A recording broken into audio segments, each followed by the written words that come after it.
Have you ever told yourself, "I'll do it tomorrow," but tomorrow never comes? You know you should start that assignment, finish that project, or clean your desk. But instead you scroll through Instagram, binge watch a series, or stare at the ceiling.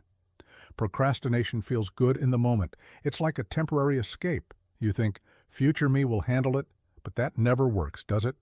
Deadlines creep closer, and you're left with stress, guilt, and regret. Here's the truth.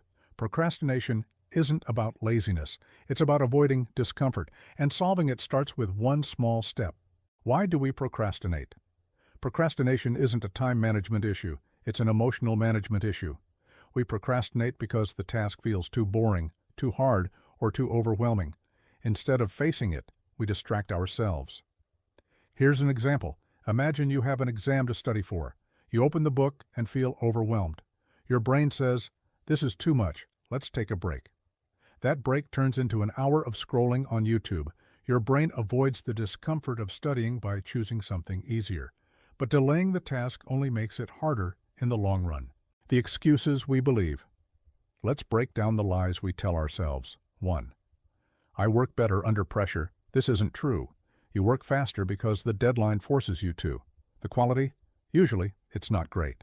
2. I'll wait until I feel motivated. Motivation is unreliable. Successful people don't wait for motivation. They start anyway. 3. The task is too hard. I'll never finish it. Everything feels hard until you start. Once you begin, the task becomes more manageable. The key to beating procrastination. Here's the most important tip. Just start. Yes, it's that simple. The hardest part of any task is getting started. Once you do, momentum takes over. Think about cleaning your room. At first, it feels exhausting, but when you pick up one item, it becomes easier to keep going. Before you know it, the room is spotless. Practical strategies. Here are a few strategies to help you overcome procrastination.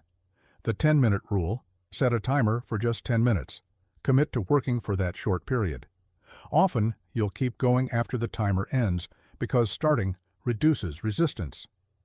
Break tasks into smaller steps. Big tasks feel overwhelming. Break them into smaller, more manageable parts. For example, if you need to write an essay, start with just the introduction. 3. Tackle the easy part first. Start with the simplest part of the task. For example, if you're organizing files, just rename one folder. That small win can build momentum. 4. Eliminate distractions. Your phone is your biggest enemy. Put it on silent, turn off notifications, or leave it in another room.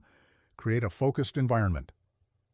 Set clear deadlines. Someday isn't a deadline. Be specific. For example, decide, I'll finish this section by 3 p.m. today. Real-life examples. Here are 2 real-life examples. A writer used to delay starting projects because he felt uninspired. Then, he tried the 10-minute rule. He committed to writing anything for just 10 minutes. Once he started, the words flowed, and he often wrote for hours. A friend wanted to exercise but always said, "I'm too tired." So he made a deal with himself. He'd just put on his workout clothes and do one exercise. That one exercise turned into a full workout almost every time. Build habits to stay consistent. Procrastination isn't something you beat once. It's a habit you need to replace with better ones. 1. Start your day with the hardest task. This is called eating the frog. Once you tackle the hardest task, the rest of your day feels easier. 2. Reward yourself. Give yourself a treat after completing a task. It could be a coffee break or watching an episode of your favorite show. 3. Track your progress. Seeing how far you've come can be motivating. Use a checklist to track small wins. Final thoughts. Procrastination feels good now, but it robs you of future success. No one is coming to save you. Your future self is depending on you to act today. So stop waiting for the perfect moment. Start small. Start messy.